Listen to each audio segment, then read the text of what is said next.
Hello, welcome to the video tutorial from 3D Game Art for Beginners. Today's video will be talking about your demo, some things to consider before starting to create it, and then also when you've finished it, things to think about in terms of promotion and what do you do with it once you've finished it. The first thing I would think about is, what are your career goals? As I mentioned before, in the games industry, 3D art role is divided into two main categories: your character artist roles and your environment artist role. So the artwork on your demo will really be a reflection of the job that you want to go for.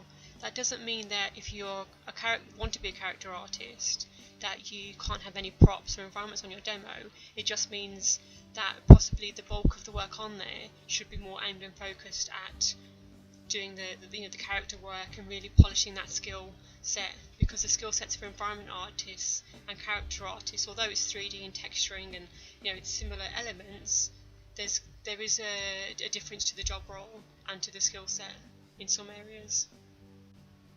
The next thing to think about is, what company do you want to work for? What games do they make, and have they made in the past, and maybe what upcoming games they're making, and are they accessible to you? So by this I mean more so the location.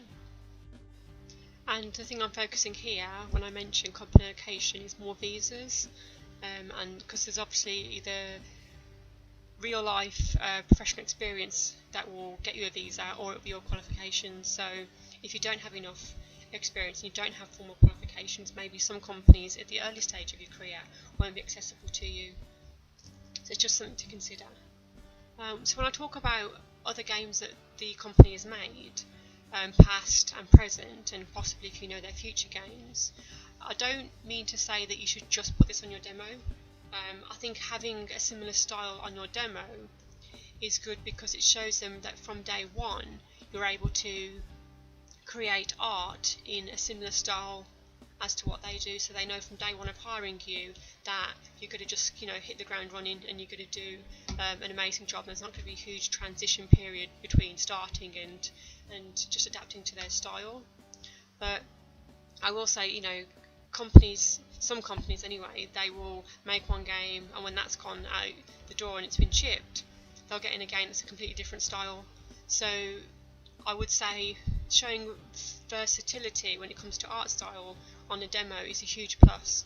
You want someone who is able to adapt to different styles, and also not just art style in terms of is it cartoony, is it more realistic, is it maybe like a manga style. What you want to do is show different poly counts and texture sizes. So this is because you could be applying at a company, and at the moment they're making a PlayStation game, PlayStation 4, whereas their next project maybe it's a Wii game. So showing that you've got skills to not just make high-end 3D, but some of the, I wouldn't say lower end because that doesn't do it justice, but platforms that maybe have less limitations to the graphics. So basically what I'm saying is, be mindful of what the company you want to apply for is doing and has done and is going to do in the future, but also be aware that there's different limitations and different styles out there, and you don't want to be pigeonholed into just one thing at the beginning of your career, or at any stage in your career really, but you want to show that you're versatile and that you understand there's a difference between the platforms and styles. So once you have an idea of what you want your demo to unlock in terms of a career and job, then we move on to the next thing. So for me, that would be, are you ready? And what I mean by this is, maybe you've studied it at college, or you've been learning in your own time, and you want to sit down and actually create a demo. So for me, it will be just assessing, are you at a point where you can independently sit down and work on this demo? Do you have the tools to work on a demo? And then next thing would be, do you have the time to work on the demo? And I don't think if you're lacking in any of these things that you can't start working on a demo, but just for your own mental health, I want you to be realistic of the outcome. So if I sat down to make a demo piece and I've only got 2 hours a week, after a month I'm really not going to have that demo piece as far along as I would want to, so that might cause frustration and just it will make you feel not happy that maybe you're not as far as you would like to be. So all I'm suggesting is that you think realistically of the goals that you have and what you will achieve in that time frame. So if it realistically only had 2 hours a week for me to create a demo from nothing to an actual finished demo, then after 6 months maybe it wouldn't be ready. So it's just being realistic. Then the next big thing, one of the biggest things, is what to include. So there's that saying, it's not quantity but it's quality, and I think that's true for a game demo. You really want to make sure that every piece in your demo is contributing something to your demo. And also, if it's not maybe adding something new, it's still the same artistic standard and the level that you're going for. So don't just add extra pieces to your demo just because you have them if you're not 100% sure that you're proud of them as a reflection of your ability. As I mentioned before, there's a difference between making art for different platforms. So on my demo, what I chose to do is actually make categories. So I've got Wii in one section, PC in one section, and so on. And this is just because I would not want somebody, and especially this is for people who are new to the industry, you don't want to present a piece of work and someone who's judging it isn't sure what your aim was. So you might be making something that looks quite low poly, and there's an assumption that you're actually making that for like PlayStation 4. So I like to have categories initially because I feel that it's setting expectations of what you were hoping to achieve for when you're making that 3D asset. So I would like to include every now and then like a wireframe or just a pass to show just lighting. So I do on some pieces I break it up, but I don't think it's necessary on every single piece to be showing your wireframe and your texture layout and all those kind of things. So I think yes, show it, but again not on every single piece. Also, it would be good to make a note of what software you used to create it, and on some pieces as well just list the time it took you to make it. So again, noting down the software and the time, but you don't have to necessarily do on every single piece. But again, it's showing transparency, it's showing that this is your skills and this is the time it took, so the person reviewing your demo has a realistic idea of your skill set. So considering whether to do a video or picture based for your demo. So some pluses of a video, for graphics, running around an environment will actually show off your materials and shaders a lot more than potentially a still image can. And the negative side of doing a video is that obviously they're larger files, and sometimes agents or HR departments can ask for a sample of your work via email. So sending a video, it's not really an option. The other negative thing, potential negative thing of a video is, depending on how you've structured it, it can take a long time to sort of flick through. So art directors and lead environment artists, and as anyone in the industry really, we're always on tight time budgets. So they don't have time to sit down and watch a 10-minute video of 30 people's demos. So really, if you are making a video demo, make sure that it's structured in a way that is going to quickly show off your artwork and your skill set. So for me, just to mention, my website has got videos and pictures, so there's a mixture. And the purpose of the videos are for two main things. One, I've potentially linked to maybe a game demo of a game that I've worked on. And the other videos that I've got on there are to show different skills, and they're more to do with level editors. So I've got things where I've shown that I've done lighting within a game engine, game editor. I've done setting up triggers, setting up just different events within the level. And this is most apparent on the morgue scene that I've got in there, as well as in my PC section. Some work I did for Blade Kitchen where I can't show that on a picture. So on a picture I can't show the scripting that I've done in level, triggers that I've put in. I can't necessarily show lighting events, so maybe you turn on TV and a light gets turned on. So it's things like that you won't get the full effect and appreciation of what it is that I've done from a picture, and that's the reason I've chose to put videos on there.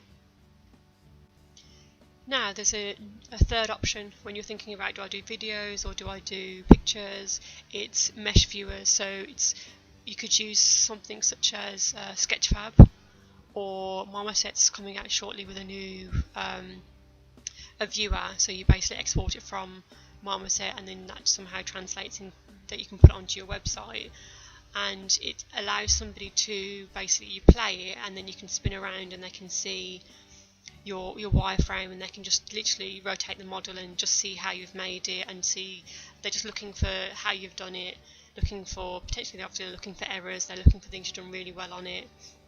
So for me, this is the new way forward when we're thinking of demos and what to include. I believe with the Marmoset viewer, they're giving you an option where you can then slide through your model and view the different materials that are on there. So you could see just albedo, or just the gloss map, or just with a normal, so that gives more freedom for the person reviewing your demo just to see the detail that you've done with those different maps. So if you're not familiar with this type of setup, I just advise you just go to Google or to the Marmoset website or to Sketchfab and just have a look on the internet for this type of resource, because I believe it's a really big asset to have on your demo.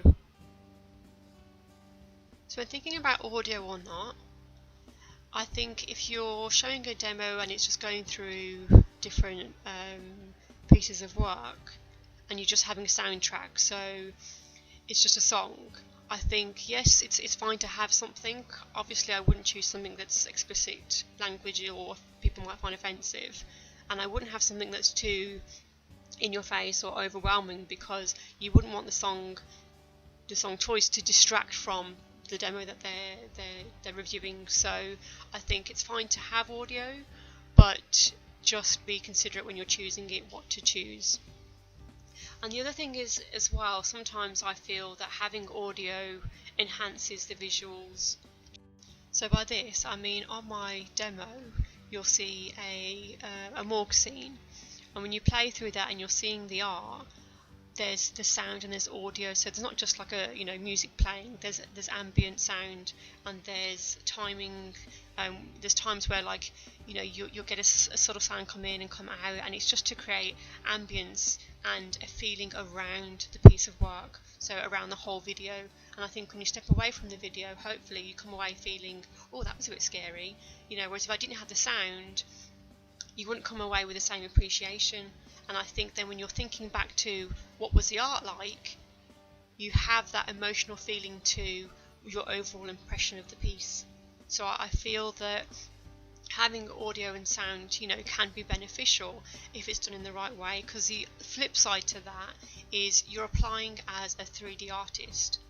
So you don't want to get lost in, audio production if firstly you may not be, as, and there's no problem with this, but you might not be very good at it, or you might not be as trained as others who are applying as sound people. So you wouldn't want to do sound for your video and it not be up to standard, and when people come away and step back, they're focusing on, oh, it was spoilt by the sound, and it's hard to potentially get a really great vibe from your art because they're just sidetracked by a bad piece of audio that was on there.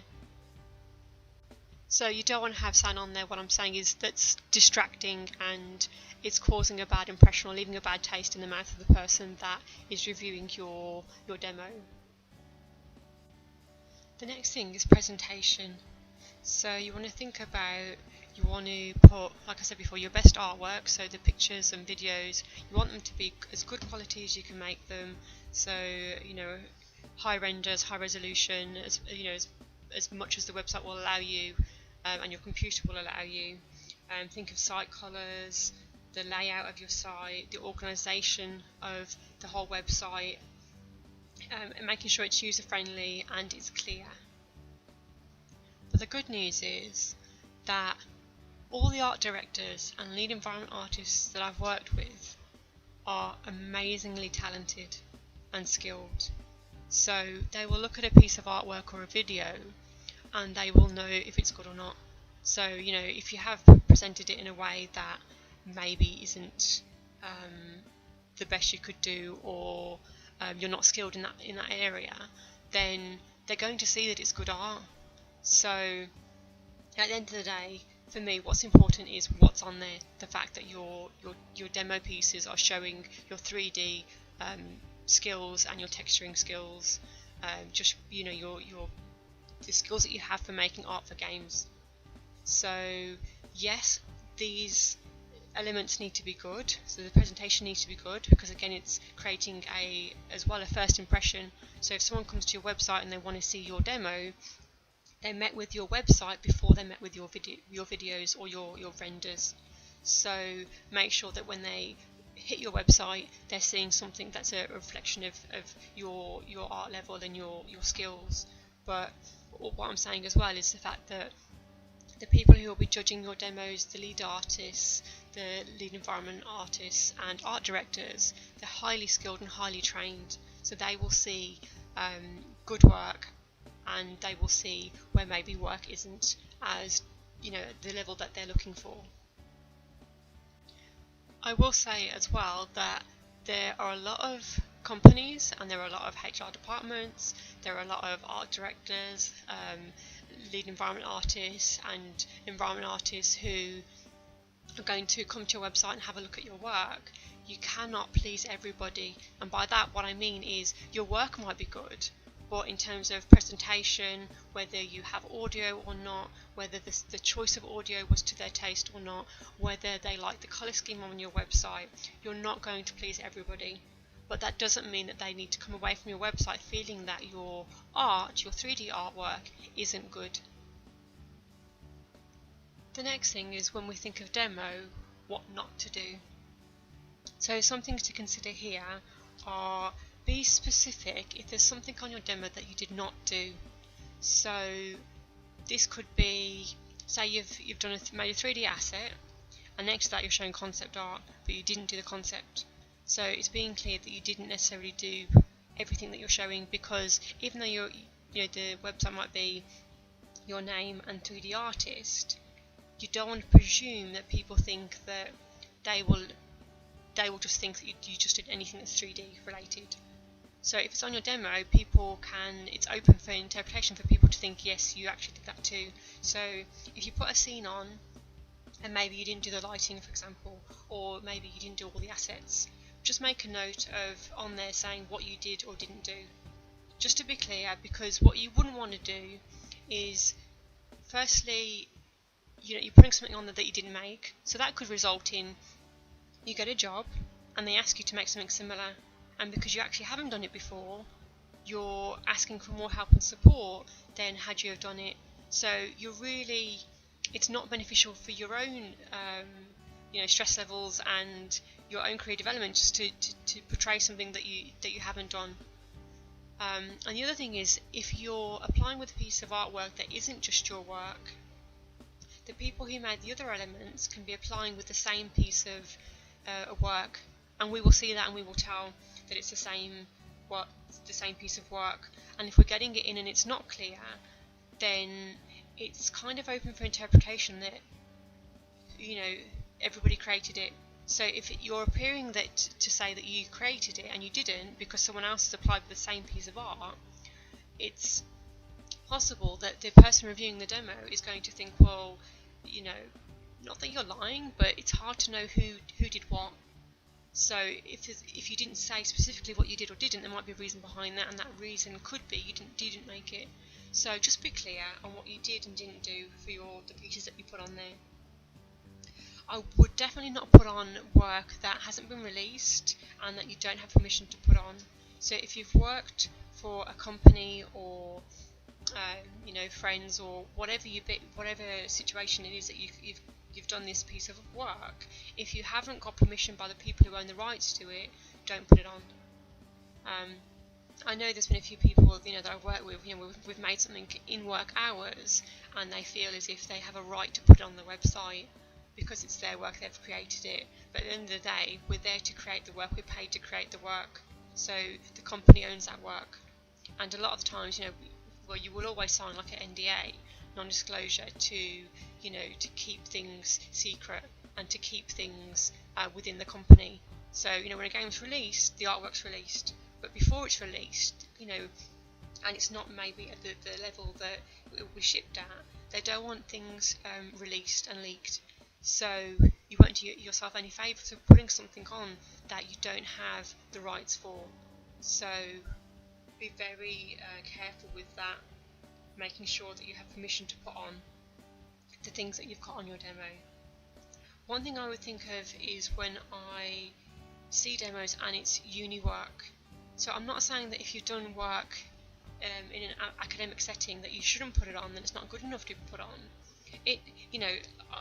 I would like to think that it is good enough to put on, but for me, the pieces of work that I did when I was learning are not my best work when I finished my learning.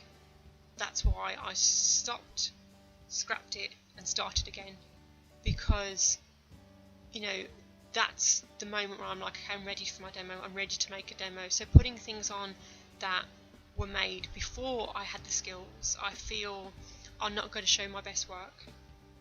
So put it on, but I'd say put it on with caution and just really judge it and ask yourself, is it showing the best?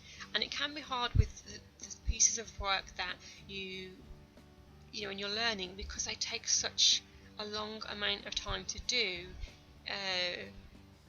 Sometimes, maybe it's because I'm female, this is the case, but you're more emotionally attached to that piece of work, you're more protective of it, and you're more proud of it because it took so long and you overcame so much, and you're really, you're happy about it.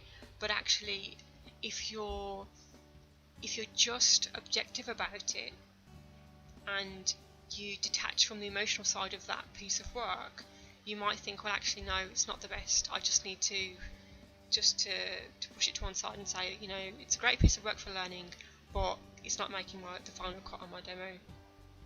The other reason why sometimes I believe it's best not to put uni work on is because if, say I'm in Birmingham, for example, in the UK, and I've done a course, I'm going to apply for a company in Birmingham with that piece on my demo, there could be another 20 people applying for that job with the same piece of work on there. So sometimes having that piece on where, again, there's a lot of people with it, it's not really something when that person's seen it 20-30 times, it's not that they're bored of seeing it, and that it's not a good piece of work, but is it going to stand out to them? When they think of your demo, you don't want it to get lost in the other demos that had the similar work on it, or the same piece of work if it was a college project that you all did the same work for. So just bear that in mind when you're considering what to put on your demo.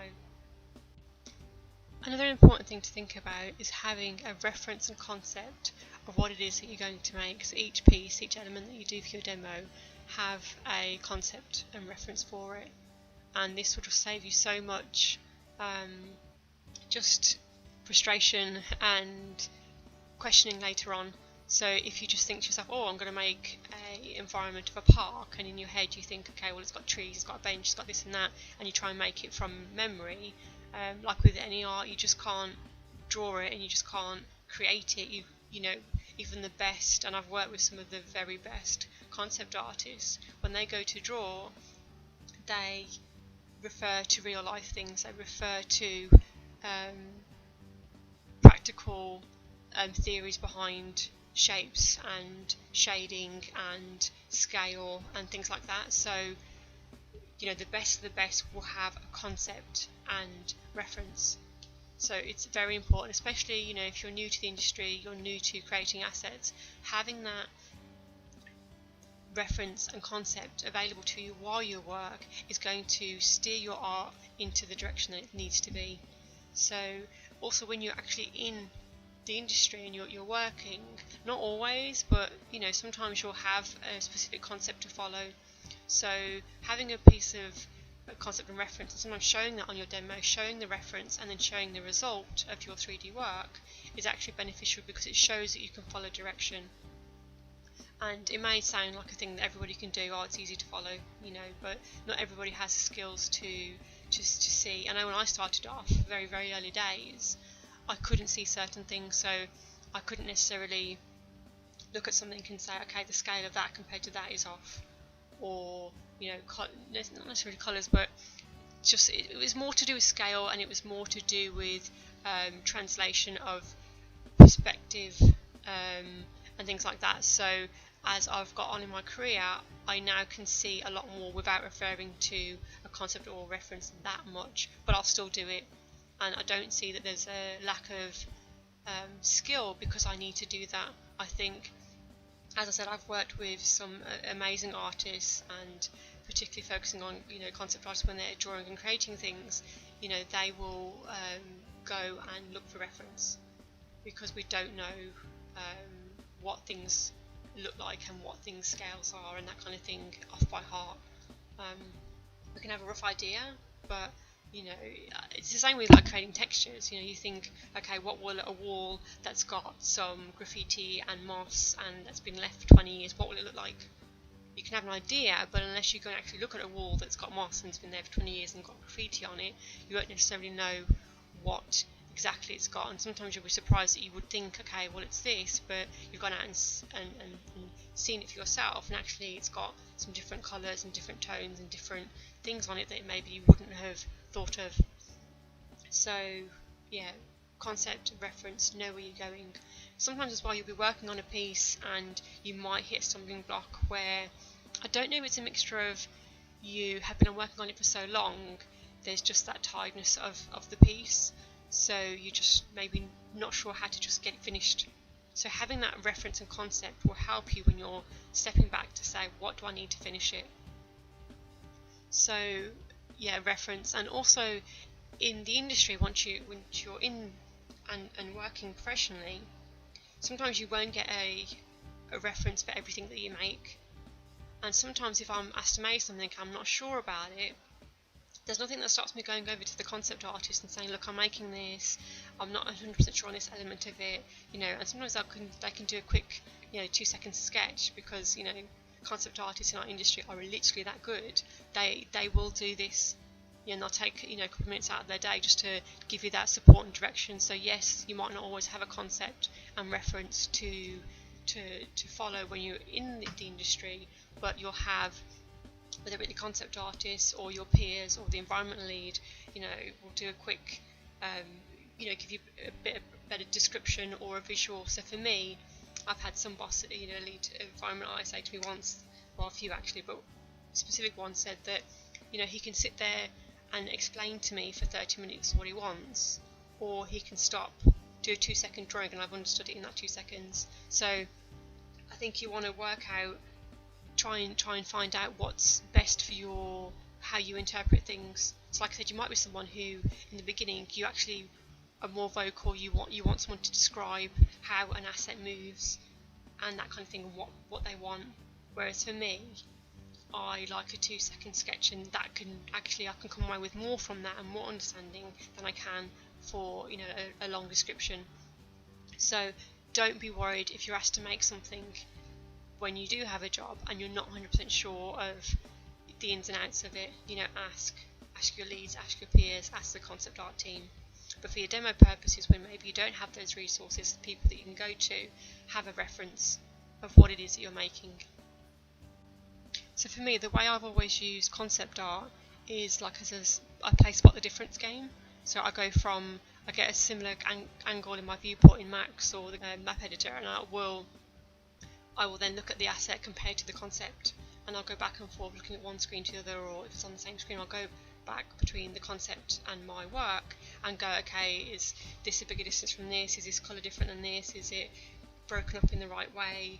I literally will play spot the difference, because you can take for granted that you're looking at one and then you're looking at the other. Are you actually seeing and questioning it? So when I'm actively, consciously playing spot the difference, I'm able then to see what I need to change and to see what I've got right on the asset. So not only are we questioning our asset compared to a concept art, when you've actually finished the whole piece, just question it again. Does it make sense? Is there a story behind it? What's going on? So let's play a little game with this piece here. So I'm not necessarily just talking about, you know, the textures and the models and that kind of thing. I'm talking, especially for environment artists, as a whole picture. What am I looking at? Are there things that jump out at me that don't quite make sense? Because I can look at it, and if something doesn't make sense, it can leave a bad taste. So when I come away and I think about your demo, I might think, yeah, it didn't quite sit right with me.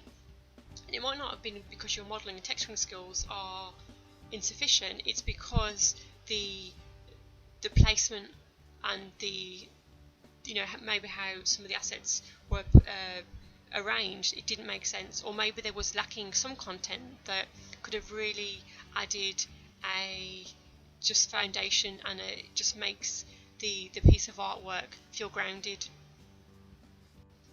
So take a look at this piece and see if there's anything that jumps out at you. So I'll just give you a second here just to have a look. Hopefully the resolution of this image on YouTube is good, so that you can really have a look and come up with some ideas.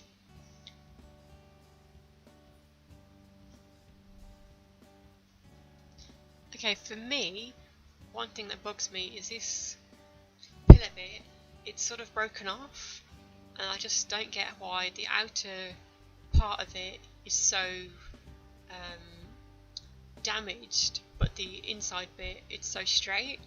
You know, like realistically, had that wall have been damaged, the internal brickwork would actually have more damage to it than it's got. So if I was to create this piece, I would make that damage to the inside part of that wall, just because then it's more believable, and you've put that extra thought process and you know, just extra work into creating something that's more believable.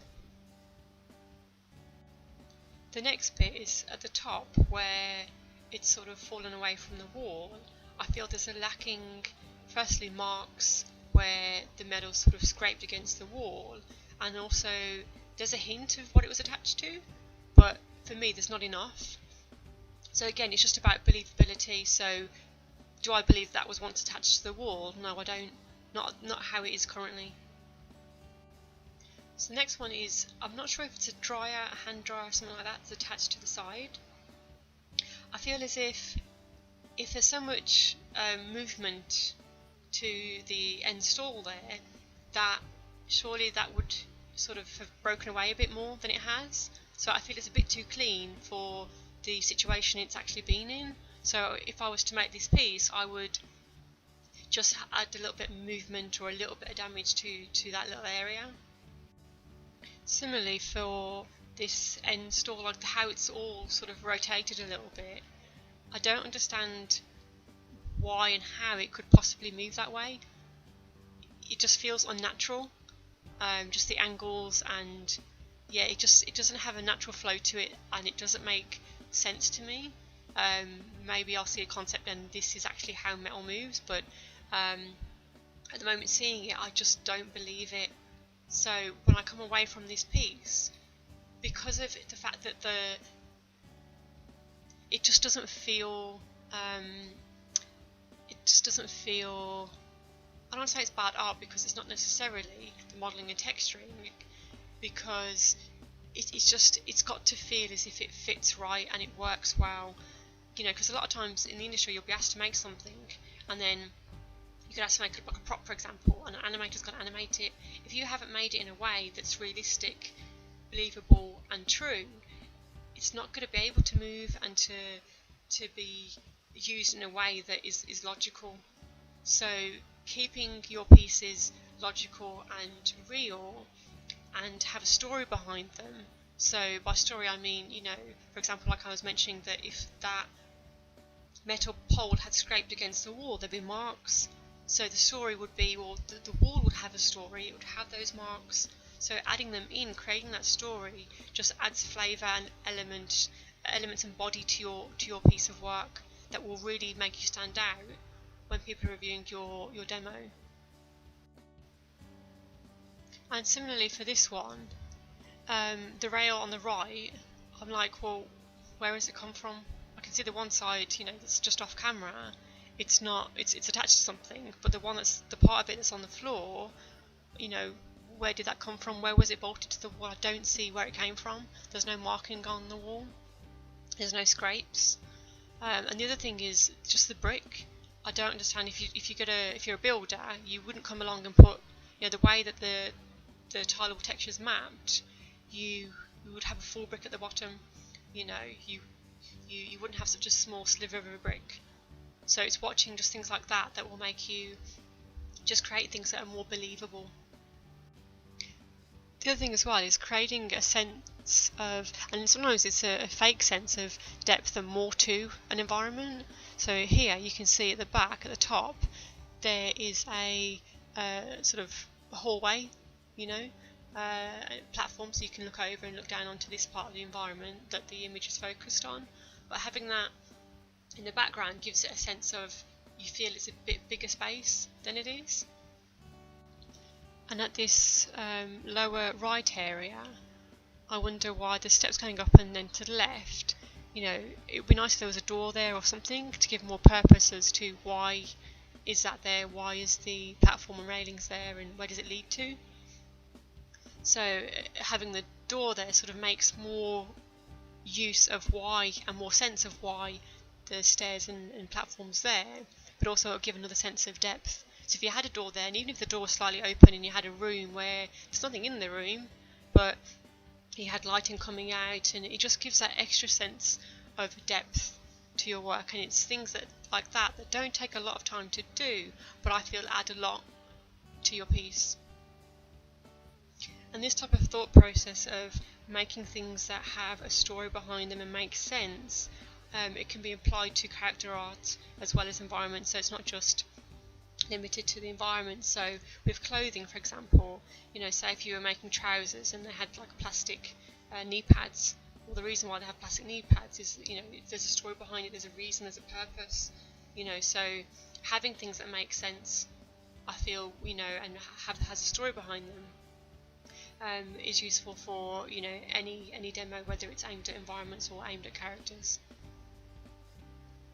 So the other thing to think about is the lines of your assets and silhouettes. So what some artists do is on their rendered image, they look at the alpha channel. So in max, that will be the render window that comes up. You've got RGB and then an alpha. If you tick just the alpha, you'll get an idea of the silhouette of your objects. And same with, you know, your lines, just looking at it and thinking, you know, could you break up a little bit just to add some interest, just to make it a little bit more contrast, so it just looks more intriguing and interesting when people look at your demo. And this can be simple things like, you know, breaking up some bricks or some wood. If you've got a fence, for example, around a building, and the fence has you know, like pillars or struts to it, you know, do they all have to be the same length? Do they all have to be, you know, the same rotation and offset? Could you have some just a little bit slightly different? And it doesn't have to be huge changes, it can be subtle, but I think even the subtle ones make a huge difference to a demo. I've mentioned before in my other video how an environment artist's job, we make a lot of textures that are tileable and unique. So if you are doing a demo for an environment artist role, I would suggest including things on your demo that show both skill sets. So show tile maps and show unique maps, so show the models and the textures of just, you know, one or two of each, just to show that you can make the different variations and the different, you have the skill sets that's required for making each of those. I've mentioned in my other video about how an environment artist job, you know, you will use level editors such as Unity, UDK or in-house tools. So if you are creating a demo and you're applying for a 3D position, you might think, well, just having, you know, the 3D and texturing on your demo is enough to get an entry-level job, and it may be. I just think because Unity and UDK, or Unreal Engine 4, is so accessible now, just due to cost, it would be beneficial for you just to have a dabble in it, and, you know, if you can get some of, you know, even just one piece set up in there and take renders from inside that, it's just adding another skill set to your demo, and it's just showing that you are willing to learn level editors as well. One thing to consider is your competition and the peers that you could be working with if you got the job, people you'll be working with. So at some company websites, they have little bio sections of the staff. Some do, some don't. The other way to find out is LinkedIn is quite good. So you can search a company and then sometimes you can see who works there. Or you just might come across somebody's work and you think, oh, you know, that you're wondering if your art bar needs to be the same and your demo should be the same sort of content and volume. And if you search them on LinkedIn, you can see what position they, you know, where are they a junior or are they senior, and that kind of thing. So it's just to get an idea, because you might be wanting to create, you know, oh, this fantastic, brilliant demo. I'm not saying that you can't. It's just you've got to be realistic that at the end of the day, seniors and juniors, you'd like to think that there's going to be a difference in the quality and what's on their demo. So if you're applying and this video is aimed at people who are getting into the industry, who are new to the industry, you've got to be realistic of what, you know, the level that you're aiming for. So to, you know, pick the best environment artists out there as a junior and trying to match their demo before you get, you know, an entry level job, I feel is I think it's not necessary. Like, obviously, who wouldn't want to reach that standard before you get a job? But you know, juniors are juniors for a reason. They're still learning and they're coming up to speed with things. And at the end of the day, that's why they're paid less as well. And companies want a mixture of people who, you know, their salaries are less, and because you have to have a diversity with your staffing, you know, just for costs. So they do want, you know, levels of seniors, juniors, and you know, somewhere in between that. So be realistic of what expectations the people who are looking at your demo for a junior level, entry level position, what they will be looking for. The next thing is, when you believe that you've finished your demo, you want to seek feedback.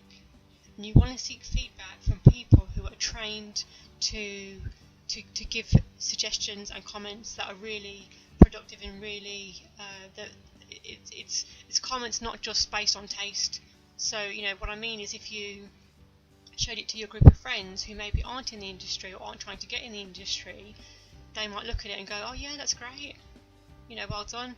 But that's not really the constructive feedback you want for your demo. You want someone who's trained to look at it and say, okay, yeah, this is good and this is why, and this is maybe you could tweak and this is why.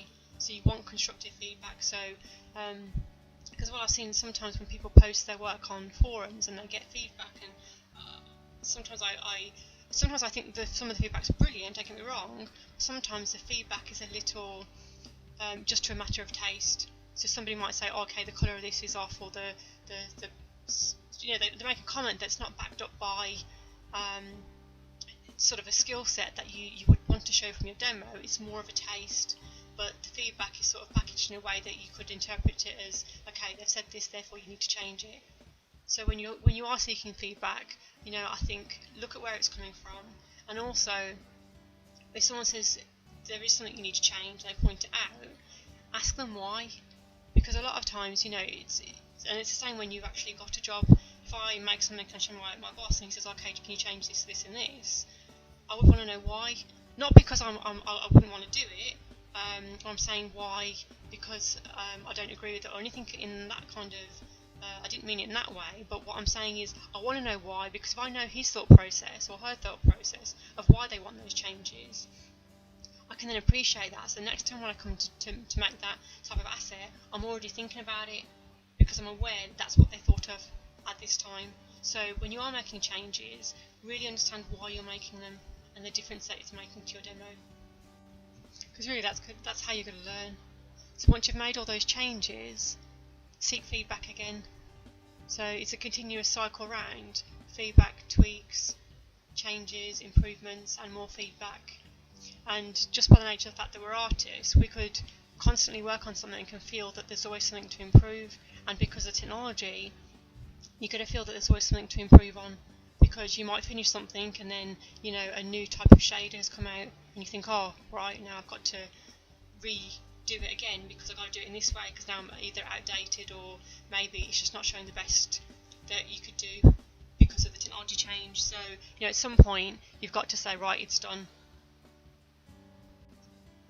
Once your demo is ready, you want to start getting your demo out there, and then also elements from your demo out there. So by this I mean you can put your demo, you know, on your own website, but then also you could have your CV or parts of your demo on different websites such as CG Society, Polycat, and all those listed on screen now. So that's one way, and then there's also competitions and challenges on different websites.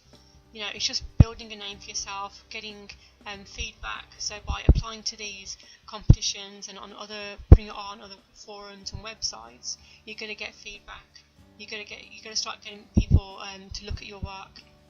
So that's for me, I feel that's a very important thing to do. Looking on other sites such as Game Jobs Direct or Game Industry Biz or even LinkedIn, there's opportunities there for you to upload a CV. A lot of times this CV, especially the Game Industry Biz, I think it is, some of them, and also I use some local ones. So for the UK, there's websites such as Monster Jobs, Indeed, Read, where you can again upload a text document. So in my text document I'll have a couple of images, but it is just, you know, your standard text format CV. And the purpose of putting that on, yes, it's not going to lead somebody to your demo straight away, but it's searchable. So agencies a lot of time will go on these websites, search for you, and same with LinkedIn. The point of LinkedIn is you can put what your current position is, and if you put like current position something like seeking work or you know, junior artists looking for work or something along those lines, you'll actually find that you might get contacted by agencies who have done a search on that because they're looking to fill positions for those roles. So don't underestimate having a LinkedIn account, having your CV, even if it is a document, on websites such as those. And keep checking back on these job boards to see, you know, the latest positions, and when you see something that fits the bill, then apply. You know, I'm hesitant to, you know, send in speculative applications because I feel that you should really wait for there to be a job advertised before contacting a company. I think when you're ready and you've sent out your demo and you've applied for a job, you know, then give it time. I wouldn't keep, you know, resending in submissions. You know, when you do send in the next submission, say you're unsuccessful, and there's another job with the same company, if you haven't put new stuff on your demo, I would be a little bit reluctant. That's why, you know, we're always constantly updating our demos. At no point should you, even when you've got a job, should you not be working on parts of your demo. And there's a few reasons for this. One, because you never know, you know, circumstances, you know, may change, that you need to look for a new job. So just, you want to have a demo up to date. You want to, it's also a way of you know, keeping your skills up to date. I mean, as it is now, I'm just about to finish off a swap van piece for my my demo. So I'm always doing things for my demo. I'm always adding new things because I want to keep updated. I want to keep current with the new tools that are coming out, especially at the moment with all the PBR and that kind of thing. And there's so many new tools and stuff out there that, you know, if I stopped working on my demo and if I stopped adding to it, I feel that, you know, if I needed to apply tomorrow for a job, I'm not going to be ready. And, you know, sometimes you just can't afford to, between jobs, depending on your situation, you know, you can't have that time to take 6 months or take a year off, you know, to work on improving your demo. So I've just realised how long this video is, and I think, you know, to this point, I think I've covered most things, and all the things that I really wanted to cover. But if there's anything that you are still wondering about in terms of, you know, relating to creating a demo, applying for jobs, if you have any questions, please post it in the comment section below, and if it's just one or two, then I'll answer them in the comments. But if there's quite a few, then I'll do a follow-up video. I just want to apologise for the sound a little bit on this video for two reasons. One, I've got a bit of a cold, and secondly, this is the third mic that I've bought now. I'm just not having luck with mics. So if anybody can recommend a really good one, or if anyone wants to send me one, that's even better. I'm just kidding. Then just let me know, because that's something I would like to improve on these videos, it's just the audio. Thanks a lot for watching, and I hope you found it useful.